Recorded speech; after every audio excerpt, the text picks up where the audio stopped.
వేసవిలో మన శరీరాన్ని చల్లగా ఉంచడానికి గుండె ఎక్కువగా పనిచేయాల్సి వస్తుంది. దీనివల్ల హృదయ స్పందన రేటు పెరుగుతుంది. ఇప్పటికే గుండె జబ్బులతో బాధపడుతున్న వారికి గుండెపై పడే ఒత్తిడి ప్రమాదకరం. అంతేకాకుండా వేడిలో అధికంగా చెమట పట్టడం వల్ల శరీరంలో డీహైడ్రేషన్ ఏర్పడి రక్త పరిమాణం తగ్గి రక్తపోటు పడిపోతుంది. ఇది తల తిరగడం, నీరసం, స్పృహ కోల్పోవడం వంటి వాటికి దారితీస్తుంది. ఇది గుండె రోగులకు ప్రమాదకరం. హృద్రోగ నిపుణుల ప్రకారం వేడి వల్ల రక్తనాళాలు వ్యాకోచిస్తాయి. దీనివల్ల రక్తపోటు తగ్గి గుండె సాధారణ లయకు అంతరాయం కలుగుతుంది. దీనివల్ల అరిథ్మియా వంటి సమస్యలు తలెత్తవచ్చు.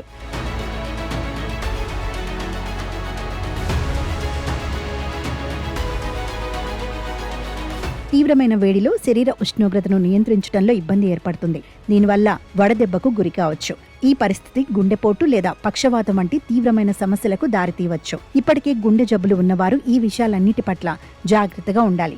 అధిక వేడి గుండెకే కాకుండా శరీరంలోని అన్ని భాగాలకు కూడా హానికరం. వేసవిలో గుండె జబ్బులను నివారించడానికి, గుండెను ఆరోగ్యంగా ఉంచుకోవడానికి తగినంత నీళ్లు తాగాలి. డీహైడ్రేషన్ నివారించడానికి రోజుకు 8 నుంచి 10 గ్లాసుల నీళ్లు తాగాలి. పగటిపూట అత్యంత వేడిగా ఉండే సమయాల్లో, అంటే మధ్యాహ్నం 12 గంటల నుంచి సాయంత్రం 5 గంటల మధ్య బయటకు వెళ్లకపోవడమే బెటర్.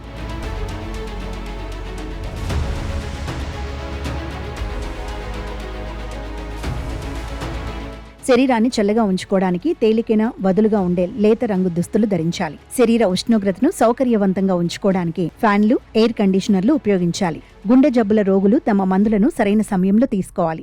ఆహారం విషయంలో కూడా తగిన జాగ్రత్తలు తీసుకోవాలి. తల తిరగడం, వికారం, గందరగోళం వంటి లక్షణాలు కనిపిస్తే వెంటనే వైద్యుడిని సంప్రదించాలి. వేసవిలో పెరిగిన ఉష్ణోగ్రత కారణంగా శరీరం అధిక వేడికి గురవుతుంది. దీనివల్ల వడదెబ్బ తగిలే ప్రమాదం ఉంది. దీనికి సకాలంలో చికిత్స చేయకపోతే తీవ్రమైన ఆరోగ్య పరిణామాలకు దారితీయవచ్చు.